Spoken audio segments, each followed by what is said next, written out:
हमारे YouTube channel Jagdish finance में आप सभी का स्वागत है। उम्मीद करते हैं कि आप सभी अच्छे होंगे। अगर चैनल पे नए हैं तो चैनल को सब्सक्राइब कर दीजिएगा और बेल आइकन को प्रेस कर दीजिएगा और एक लाइक कर दीजिएगा ताकि हमारा भी मोटिवेशन बढ़ता है वीडियो बनाने में। तो चलिए बिना किसी देर के वीडियो की तरफ आगे बढ़ते हैं। वीडियो का थंबनेल देखकर तो समझ ही गए हो किस टॉपिक पे बात करने वाले हैं। तो सबसे पहले अपने फ़ोन में गूगल ओपन कर लीजिएगा और यहाँ पे सर्च कीजिएगा IRCTC और सबसे फर्स्ट वाली वेबसाइट पे क्लिक कीजिएगा और इसको एस्केप करके थ्री डॉट पे क्लिक कीजिएगा और लॉगिन कीजिएगा। आईडी हमारा गूगल में सेव है, ऑटोमेटिक उठा लिया। आप अपने अकॉर्डिंग अपना आईडी लॉगिन कर लीजिएगा। यहाँ से कैप्चा डालकर हम फिल करेंगे और यहाँ सबमिट करेंगे।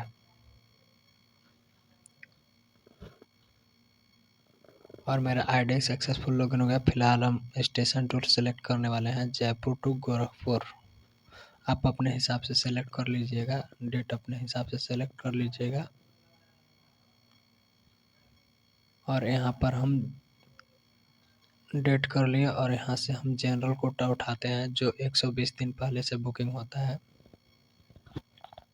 और यहाँ से हम सबमिट कर दिया। और यहाँ पे इस ट्रेन में हम देख रहे हैं कि 27 सीट अवेलेबल है, इसी में बुक करने वाले हैं। मेरा तो मास्टर लिस्ट में ऐड है, पैसेंजर ऑटोमेटिक उठा लिया। आप अपने हिसाब से पैसेंजर ऐड कर लीजिएगा, उसका मोबाइल नंबर पे डाल सकते हैं। और यहाँ सबसे नीचे वाले टिक लगाइएगा ताकि आपका पूरा पैसा रिफंड हो जाएगा, ताकि टिकट कैंसिल मतलब बुक भी नहीं होता है तो। और यहाँ से मैं UPI से पेमेंट करने वाला हूँ और यहाँ से कैप्चा फिल करके और हम सबमिट करने वाले हैं।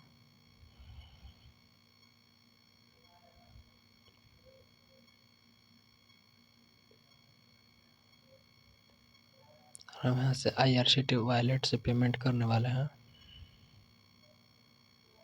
आप अपने हिसाब से पेमेंट, IRCTC से थोड़ा फास्ट पेमेंट करता है। और यहाँ पेमेंट कन्फर्म जैसे ही करेंगे, जैसे मेरा पेमेंट सक्सेसफुल और मेरा टिकट निकल चुका है, आप लोग देख सकते हैं। आई होप कि आप सभी को वीडियो अच्छा लगा होगा। अगर अच्छा लगा होगा तो चैनल को सब्सक्राइब करके आप बेल आइकन को प्रेस कर दीजिएगा और ऐसे ही नॉलेजफुल वीडियो देखने के लिए हमारे साथ बने रहिए। फिर मिलते हैं किसी नेक्स्ट वीडियो में, तब तक के लिए बाय बाय।